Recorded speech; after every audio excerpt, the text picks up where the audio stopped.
오늘 우리에게 주시는 하나님 말씀 베드로전서 3장 8절에서 12절입니다.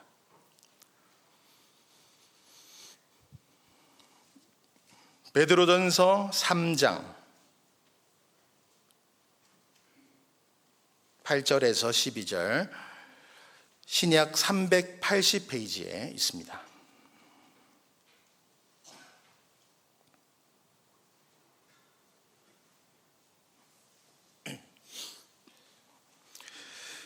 베드로전서 3장 8절에서 12절 제가 읽도록 하겠습니다. 마지막으로 말하노니 너희가 다 마음을 같이하여 동정하며 형제 사랑하며 불쌍히 여기며 겸손하며 악을 악으로 욕을 욕으로 갚지 말고 도리어 복을 빌라. 이를 위하여 너희가 부르심을 받았으니 이는 복을 이어받게 하려 하심이라.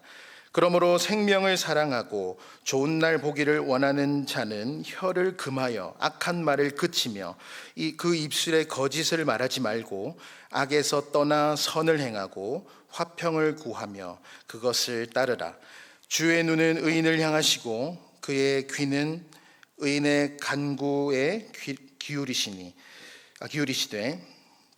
주의 얼굴은 악행하는 자들을 대하느니라 하셨느니라. 아멘.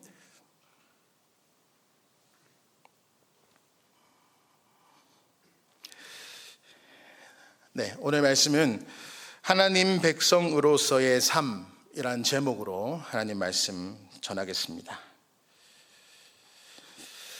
우리는 성도라고 한다면 거룩한 무리요 하나님께 속한 사람이라는 것을 우리는 잘 알고 있습니다. 이래서 성도는 삶에 어떤 모습이 있어야 하냐면, 그것을 만약에 누가 물어본다면 그리스도의 모습이 있어야 한다라고 아마 답을 할 겁니다. 사랑하는 성도님들, 오늘도 그렇고 또 언제나 하루하루를 어떻게 시작하시나요? 믿는 사람들, 은혜가 충만한 사람들을 만나면 좋겠지만 하나님 백성으로 살 때, 그런 삶을 살 때는 때론 그렇지 않습니다. 그리고 우리는 많은 영향력을 받습니다. 긍정적인 영향력, 또 긍정적인 삶뿐만 아니라 부정적이고 억울한 일들도 어떻습니까? 많이 경험을 하게 됩니다. 그래서 그로 인해서 우리의 삶 비교 속에 낙심하게 되기도 하고, 또 외면 속에서 우리는 마음이 위축되기도 합니다.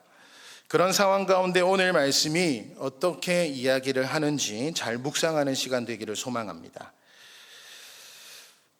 우리 그리스도인들에게 크게 세 가지 과제가 있다면, 첫째로 누구를 믿느냐 하는 것이고, 둘째는 어떤 존재가 되어야 하는 것이고, 셋째는 어떻게 살아야 하는 건지 물음이 생깁니다.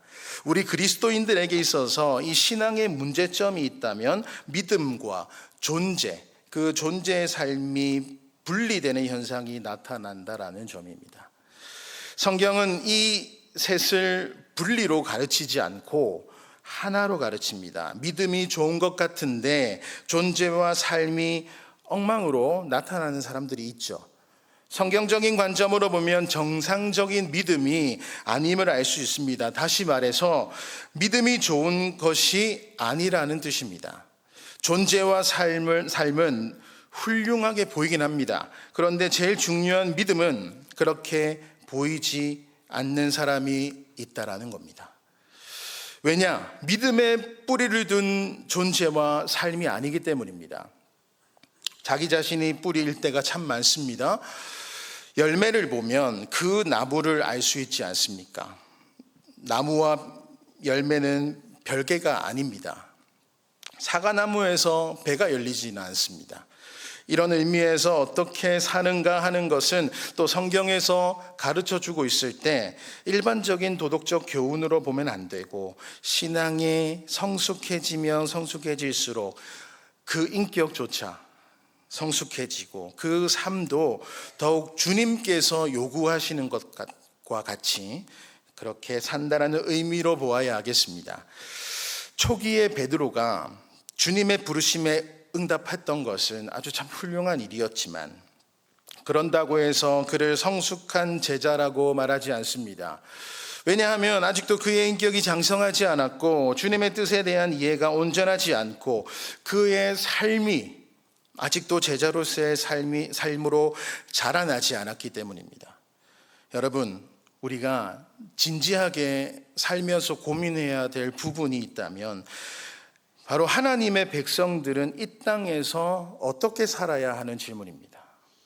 8절에서 11절까지 크게 세 가지를 말씀합니다. 첫째는 형제를 사랑하라 라는 것이고, 둘째는 악한 행위에 대해서 스스로 갚으려고 하지 말고 악한 사람을 위해 도리어 복을 빌라 이렇게 이야기하고, 셋째는 혀를 조심하라고 이야기합니다. 주님께서는 우리를 보고 계시고 우리는 하나님 앞에 서 있기 때문에 우리의 모든 삶은 주님의 뜻에 일치를 시켜야 됩니다. 그렇다면 이런 삶이 이 땅에서 하나님의 백성으로 살아가는 것일까요? 아까 세 가지 말씀한 거를 이제 자세히 한번 살펴보겠습니다. 먼저 첫째로 형제를 사랑하라입니다. 8절에 보면 말씀하시죠. 마지막으로 말하노니 너희가 다 마음을 같이 해서 동정하며 형제 사랑하며 불쌍히 여기며 겸손하며. 이 말씀에서 중심적인 교훈이 무엇이겠습니까? 바로 형제 자매 모두를 사랑하라라는 겁니다. 우리 모두를 사랑한다면 다 마음을 같이 하여야 한다라고 이야기를 합니다. 결국에는 마음이 같아야 합니다. 서로 마음이 일치가 되어야 합니다. 어떤 마음이 그렇다면 일치가 되어야 합니까? 그것은 예수님의 삶에서 찾아볼 수가 있었습니다. 예수님께서 이 땅에 사시면서 자신의 뜻을 하나님의 뜻과 일치시키는 삶을 사셨습니다.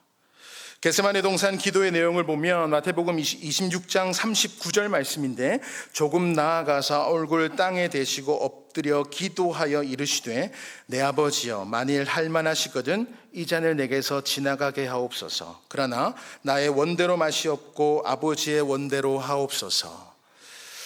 여기 보면 아버지의 뜻대로, 지금 이 기도는 겟세마네 동산에서만의 기도가 아닙니다.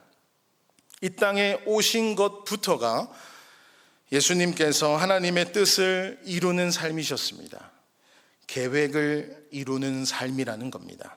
예수님의 전 삶이 아버지의 뜻을 위한 삶이셨습니다. 주님께서 가르쳐 주신 기도의 내용에도 어떤 내용이 있습니까? 나라가 임하옵시오며 뜻이 하늘에서 이루어진 것 같이 땅에서도 이루어지이다. 이 기도는 우리 주님의 전체적인 이 생의 삶의 특징인 것을 확인할 수 있습니다. 여러분, 예수님께서 하나님의 뜻을 위하여 사셨고 그 뜻을 위하여 죽으셨습니다.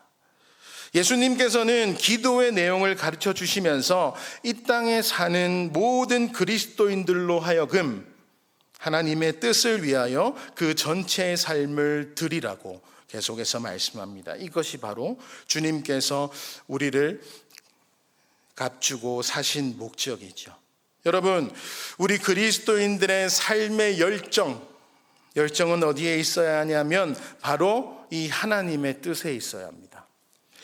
이것을 잘 기억하셔야 돼요. 여러분, 마태복음 7장 21절에 너무나 중요한 말씀, 여러분도 잘 아는 말씀이 있습니다. 나더러 주여 주여 하는 자마다 다 천국에 들어갈 것이 아니요 다만 하늘에 계신 아버지의 뜻대로 행하는 자라야 들어가리라. 지금 무슨 말씀입니까? 예수님을 향해서 주여 주여라고 부른다라는 것은 지금 시점과 문맥으로 보면 형식적인 호칭으로 보기는 어렵다라는 거예요. 예수님께서 자신을 향해 주님이라고 주여라고 부른 것, 통째로 거부하지 않으시고 다른 요소와 함께 거론을 하셨다라는 것을 볼 때 일단 긍정적인 의미를 가져다 주는 겁니다. 누가 예수님을 주님이라고 부릅니까? 바로 교회 안에 있는 모든 성도님들 여러분이 아니십니까?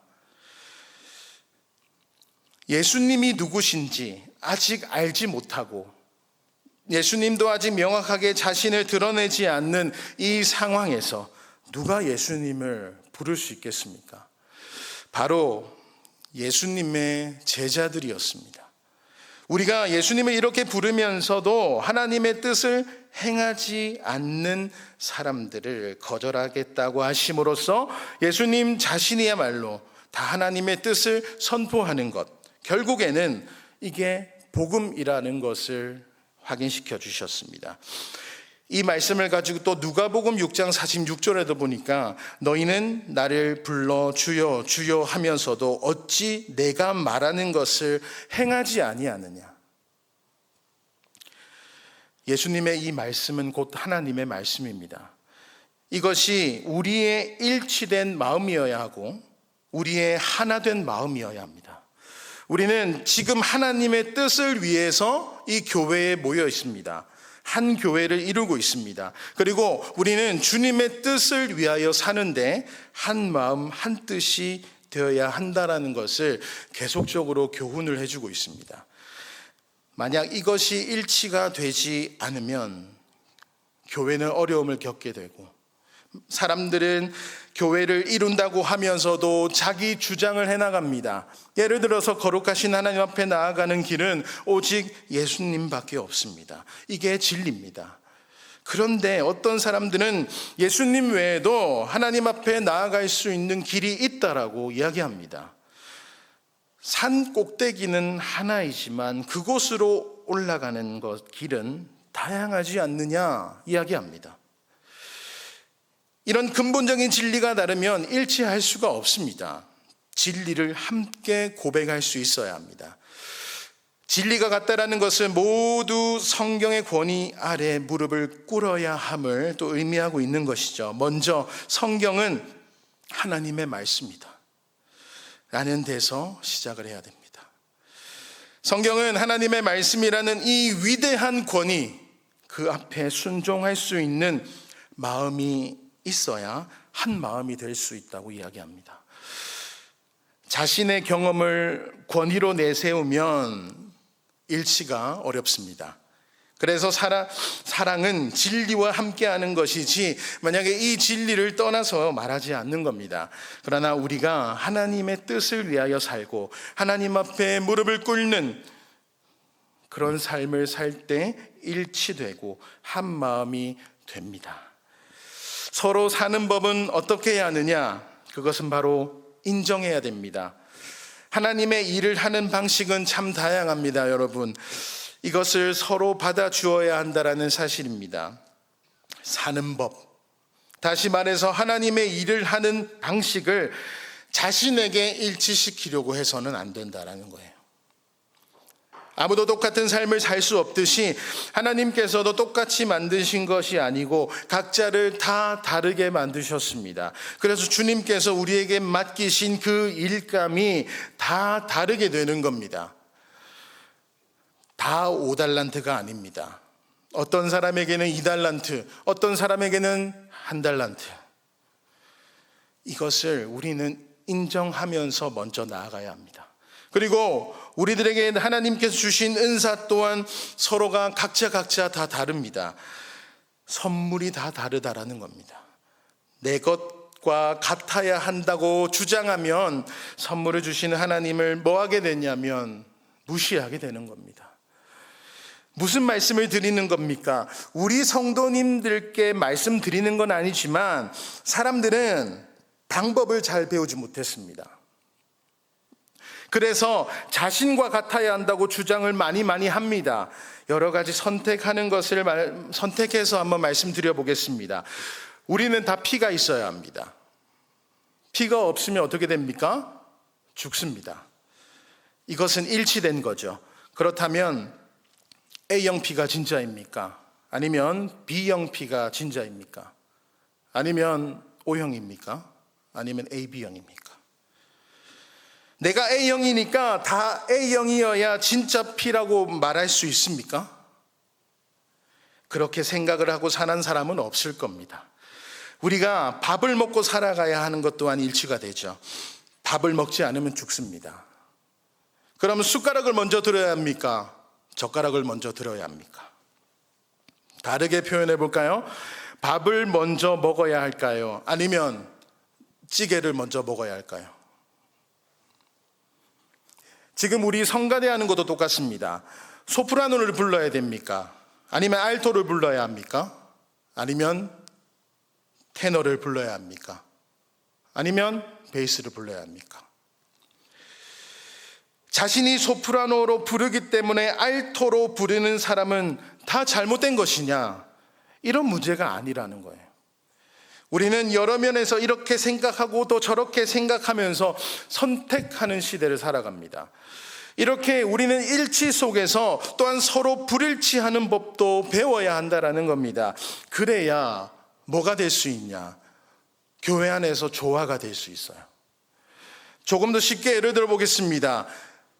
오늘 기도하러 나왔습니다. 그럼 기도를 해야 한다. 그럼 어떻게 기도를 해야 합니까?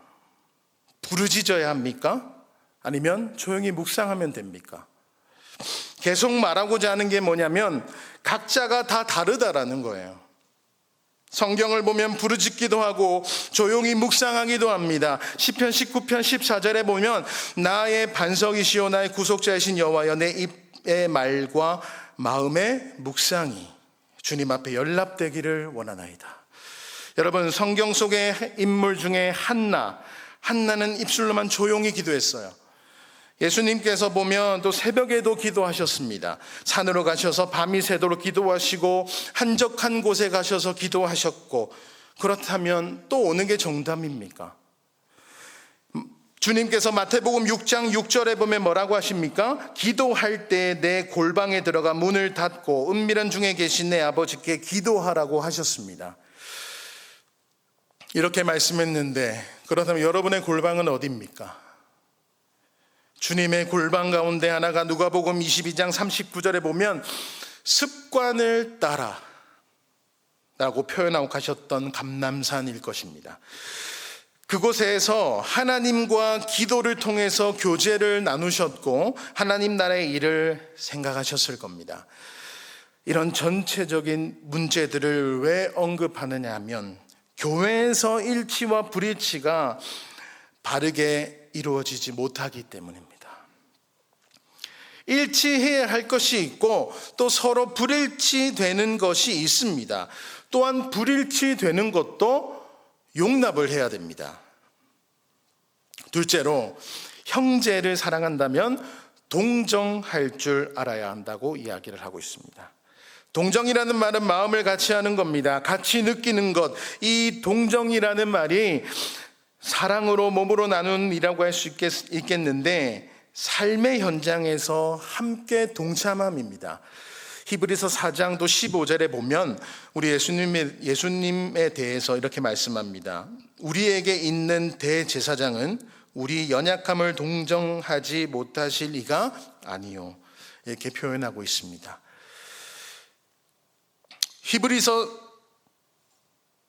예수님께서도 우리의 경험에 참여를 해주십니다. 우리의 연약함을 돌보아 주십니다. 그런 분이 우리 하나님이십니다. 그러면 우리도 당연히 그러해야 합니다. 로마서 12장 15절을 더 구체적으로 말씀하고 있습니다. 즐거워하는 자들과 함께 즐거워하고 우는 자들과 함께 울라, 이렇게 말씀합니다. 바로 이런 마음의 삶의 자세입니다. 함께 웃어주는 것, 함께 울어주는 것. 초대교회 때 예수님을 믿는 것 때문에 옥에 갇혀서 고난당하는 사람들이 많이 있었습니다. 예수님을 믿는 한 가족이고 한 지체이기 때문에 그 갇힌 자에 대해서 무관심하지 말고 어떻게 하라고 하냐면 같은 아픔을 가지라고 말씀하고 있습니다. 우리 시대에도 보면 한국 상황에 예수님을 믿는 것 때문에 옥에 갇힌 일이 보기는 좀 어렵지만 예수님을 믿는 것 때문에 고난을 당하는 사람들은 많지 않습니까? 그들에 대해서 단순히 마음으로만 생각하라는 것이 아니라 어떻게 해요? 더 구체적으로 필요한 것을 돕는 데까지 나아가라라고 이야기를 하고 있습니다. 바울이 옥에 갇혀 있을 때 빌립보 교회는 어땠습니까? 빌립보서 2장 22절에 보니까 에바브로디도에 대해서 이렇게 말씀합니다. 너희 사자로 내가 쓸 것을 돕는 자. 에바브로디도를 바울에게 보내서 바울이 필요한 것을 실제적으로 도왔다라는 뜻입니다. 그런 삶이 동정한 삶입니다. 우리 공동체 안에서 참으로 필요한 것이 무엇입니까? 필요한 것을 함께 나누는 겁니다. 아픔을 나누는 것. 병원에 입원해서 누워있어 보면 아픈 사람의 심정을 이해되지 않습니까? 무엇을 사오고 찬송도 하고 그런 것보다 함께 대화를 나눠주는 것, 함께 아픔을 느끼면서 기도해 주는 것이 더 낫습니다. 지금 무엇을 말씀드리는 거냐면 함께 동참할 줄 아는 마음이 있어야 한다라는 거예요. 함께 웃는 것도 참 잘해야 합니다. 진정한 지체의식이 없다면 잘하는 사람을 보았을 때 박수치기가 어렵습니다. 동정은 웃는 것도 진정으로 함께 웃어주는 마음 상태인데 정말 그렇게 보기가 어렵다라는 겁니다. 셋째로, 형제를 사랑한다면 불쌍히 여길 줄 압니다.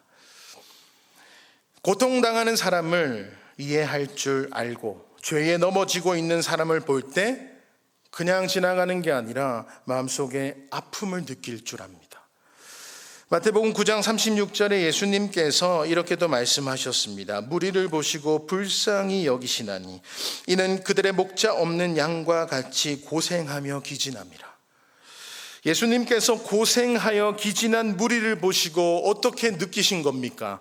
바로 불쌍히 여기셨습니다. 마태복음 14장 14절에도 보면 불쌍히 여기셨다라고 이야기하고 그 중에 있는 병자를 고쳐주시기까지 합니다. 이렇게 말씀하시고 있는데 우리는 어떻게 느낍니까? 마태복음 15장 32절에도 보면 예수님께서 제자들을 직접 불러서 말씀합니다. 내가 무리를 불쌍히 여기노라. 그들이 나와 함께 있은지 이미 사흘이매 먹을 것이 없도다. 길에서 기진할까 하여 굶겨보내지 못하겠노라. 여러분, 이것은 진심으로 불쌍히 여기시는 주님의 마음입니다. 우리도 이런 마음을 닮아야 하지 않을까요? 주님의 마음을 품을 줄 아는 것, 고통당하는 사람, 병이 든 사람, 굶주린 사람 모두 살필 줄 아는 마음, 여러분들의 있기를 축복합니다. 고통을 당하는 사람 보고 고소하다고 생각하는 것이 아니라 그 고통을 함께 이해해 줄 수 있는 그 마음, 하나님의 징계 가운데 있는 사람이 있다면 그를 향해서 잘 되었구나 말하는 것이 아니라 그를 징계하는 사람, 그를 위해 하나님의 사랑의 아픔을 함께 느낄 수 있어야 합니다. 하나님 안에 우린 서로 이어져 있고 늘 함께 지어져 가는 존재임을 끊임없이 기억하시기를 부탁드립니다. 넷째로, 형제를 사랑하면 무슨 마음을 가질 수 있느냐 한다면 바로 겸손한 마음을 가지게 됩니다. 이 겸손은 예수님의 마음이죠. 빌립보서 2장 5절에 보니까 너희 안에 이 마음을 품으라 곧 그리스도 예수의 마음이니라고 하셨고, 마태복음 11장 29절에도 보면 나는 마음이 온유하고 겸손하다라고 하셨고, 마태복음 21장 5절에 나귀 새끼를 타신 예수님은 겸손의 왕이라고 하셨습니다. 우리가 참으로 예수님의 마음을 품게 된다면 겸손하지 않을 수가 없다는 겁니다. 그럼 반대로 예수님의 마음이 없으면 언제든지 교만할 수 있다는 겁니다. 우리는 너무 연약한 사람들이기 때문에 일부러 겸손한 채 하라라는 게 아닙니다. 골로새서 2장 18절 말씀을 보면 꾸며낸 겸손 있다고 말씀하세요. 그런 사람은 겸손한 채 하는 것이죠. 자기 파악을 제대로 못합니다. 일부러 꾸며서 하는 겸손이 아니라 진정으로 그리스도의 예수의 그 마음을 품고 살아야 합니다. 일부러 하게 되면 결국에 어떻습니까? 다 드러납니다. 겸손의 구체적인 표현이 무엇이겠습니까? 겸손의 구체적으로는 섬김이라고 볼 수 있겠습니다. 여러분, 직분이 무엇입니까? 섬기는 방법입니다. 하나님을 섬기는 방법이고 교회를 섬기는 방식입니다. 교회에서 중요한 사람은 말이 많은 사람이 아니라 겸손하게 든든히 교회를 섬길 줄 아는 사람입니다. 그게 교회에서 중요한 사람입니다. 여러분, 우리는 이것을 알아야 합니다. 베드로는 이 겸손을 주님으로부터 친히 배워왔던 사람이었죠. 요한복음 13장에 보니까 주님께서 친히 수건을 허리에 두르시고 제자의 발을 씻기는 장면이 나오는데, 이건 대속 섬김의 의미도 있지만 서로 섬기는 삶을 살아야 한다라는 그 메시지가 있는 겁니다. 하나님께서 자신에게 주신 모든 것으로 섬기는 삶을 살라고 하십니다. 왜 더 주십니까? 더 많이 섬기라는 겁니다. 참으로 사랑하고 겸손하다면 섬깁니다. 여러분, 그렇다면 악을 행하는 사람에 대해서 어떻게 행해야 할까요?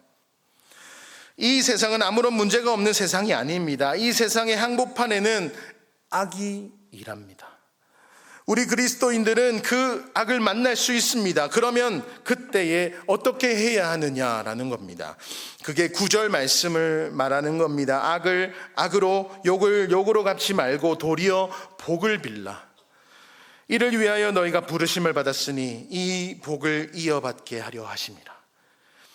우리에게 만약에 악을 행하고 욕을 하는 사람을 어떻게 대해야 한다고 말씀합니까? 이것은 불신자들의 비방일 수도 있고 때로는 교회 안에서 일어날 수 있는 일일 수 있습니다.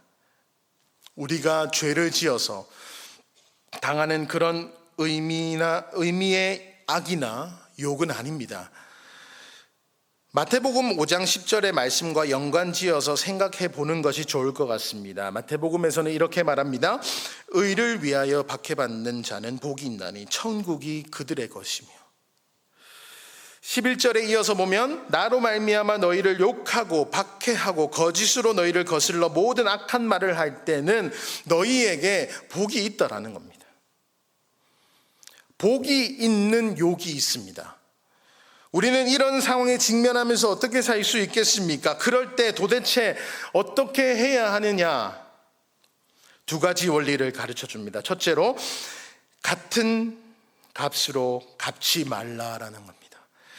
상대방이 악을 행했다고 같은 악으로 행하지 말고, 상대방이 욕을 한다고 같은 욕을 하지 말라는 말씀입니다.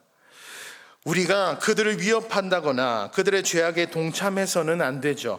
죄를 지을 수 있는 상황이지만 같이 죄를 지어도 그럼 되는 겁니까? 아니죠. 죄를 지어서는 안 됩니다. 로마서 12장 19절 말씀대로 하나님의 공의에 맡겨야 합니다. 진리대로, 공의대로 갚으시는 하나님께 맡겨야 합니다. 갚는 것은 우리의 일이 아닙니다. 하나님께서 해주시는 일입니다. 둘째로, 도리어 복을 빌라 말씀합니다. 이 말씀 역시 주님께서 하신 말씀을 적용한 건데, 마태복음 5장 44절에 보겠습니다. 원수를 사랑하며 너희를 박해하는 자를 위하여 기도하라 라고 말씀하셨습니다. 박해하는 사람에 대한 사랑의 증거가 무엇일까요? 그게 바로 기도입니다.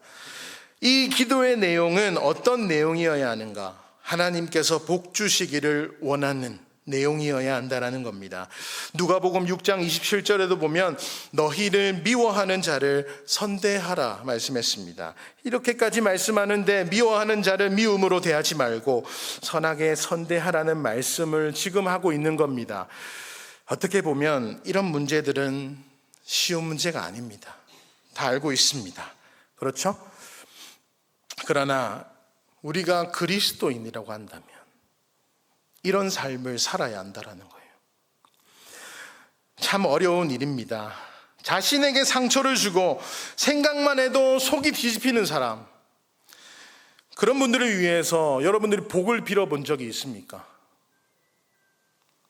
자신이 갚겠다고 나서면 나중에는 비참해지는 것은 결국은 자신입니다. 자신이 생각한 대로 갚지 못하면 마음에서부터 전체 삶에 이르기까지 그 삶의 균형조차 깨어져 버립니다. 그런데 중요한 말씀이 있습니다.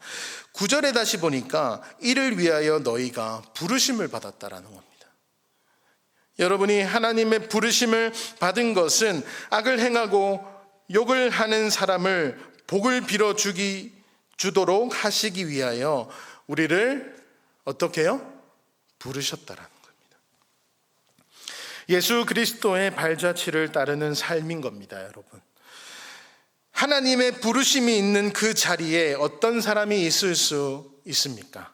그곳에 하나님께서 우리를 두신 것은 바로 그 사람을 위함이라고 말씀합니다. 나를 통해서 그 사람에게 무엇인가 일하시겠다라는 그 하나님의 뜻이 담겨 있습니다.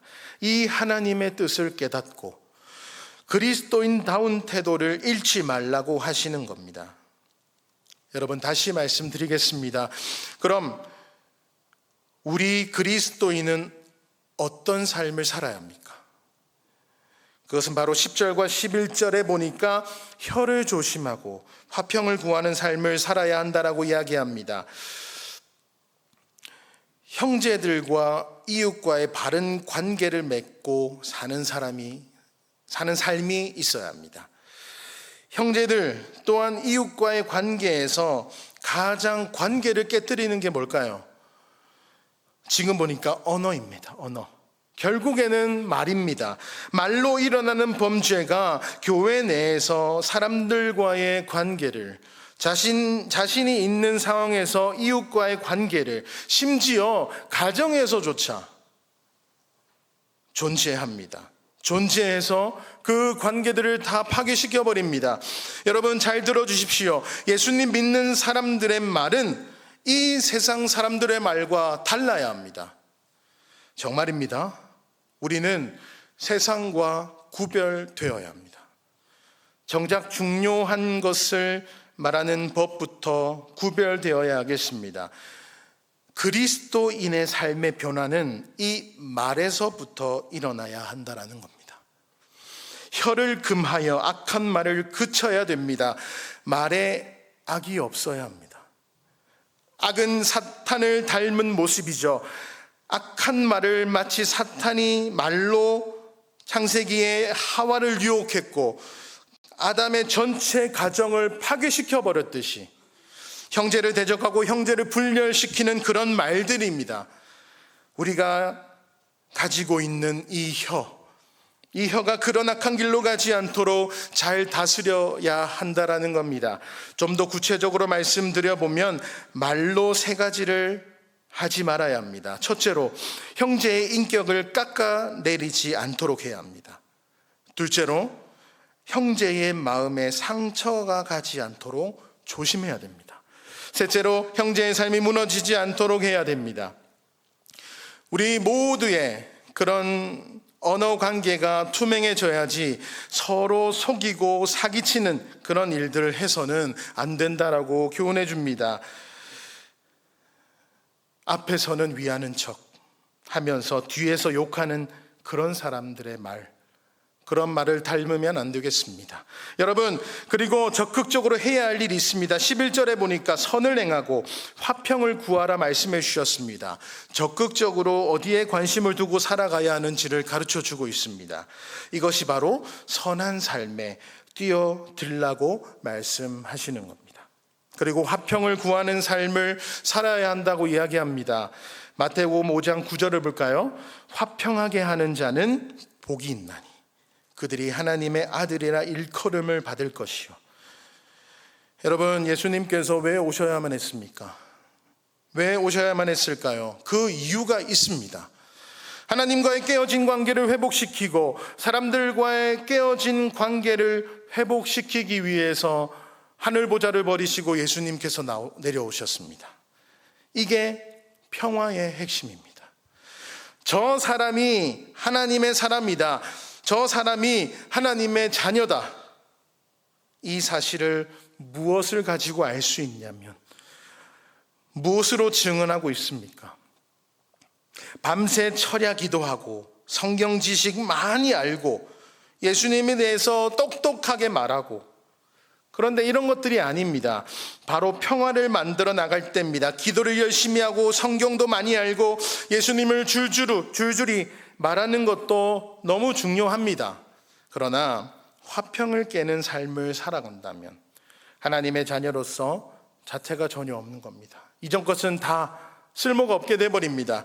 하나님의 자녀다움은 깨어진 관계를 회복시키는 이 평화를 만들어가는 데 있습니다. 그래서 우리의 언어는 이렇게 합당해야 한다는 것을 말해주고 있습니다. 결론 말씀을 드리겠습니다. 결론 말씀을 드리자면 12절입니다. 주의 눈은 의인을 향하시고 그의 귀는 의인의 간구에 기울이시되 주의 얼굴은 악행하는 자들을 대하시느니라 하였느니라. 이 말씀을 조금 더 정확하게 이해를 해본다면 시편 34편 11절에서 16절을 보아야 하는데, 그 가운데 15절과 16절을 보겠습니다. 여호와의 눈은 의인을 향하시고 그의 귀는 그들의 부르짖음에 기울이시는도다. 여호와의 얼굴은 악을 행하는 자를 향하사 그들의 자취를 땅에서 끊으려 하시는도다. 여러분, 다시 말해서 하나님의 눈은 다 보고 계시고 하나님의 얼굴 앞에 서 있다라는 이 사실을 우리는 날마다 기억하면서 나아가야겠습니다. 여러분, 우리 하나님께서는 의인의 기도에 귀를 기울이십니다. 그렇다면 의인은 누구입니까? 이때까지 봤던 본문 중에 악을 행하지 않고 선을 행하고 화평을 구하는 사람입니다. 그런 삶을 살면서 우리가 기도를 할 때 하나님께서 귀를 기울이신다는 사실을 기억하시기 바랍니다. 우리는 하나님께서 합당하게 보시는 하나님의 백성으로서의 삶을 주님 오실 그날까지 끝까지 살아내야 하겠습니다. 하나님과 동행하는 삶은 바로 이런 식입니다. 하나님 백성으로서의 삶, 그 삶이 성숙한 신앙인의 삶입니다. 우리 교회 모든 지체분들이, 모든 성도님들이 하나님의 백성으로서의 삶을 잘 살아가기로 다짐하시면서 하나님께서 주시는 큰 축복을 누리며 나아가시는 우리 온천지혜교회 모든 성도님들이 되시기를 주님의 이름으로 축복합니다. 아멘. 하나님, 오늘 하나님의 백성으로 살 때 어떻게 살아가야 하는지 조금이나마 말씀으로 나눌 수 있음에 너무나 감사합니다. 이 어려운 시대에 말씀 잃지 않고 거룩한 의인으로서의 삶을 잘 살아갈 수 있도록 주님 도와주시옵소서. 때론 힘들고 험난한 삶이 있을지라도 주님만 바라보며 나아갈 수 있도록 하나님 허락하여 주시옵소서. 감사드리며 예수님의 이름으로 기도드립니다. 아멘.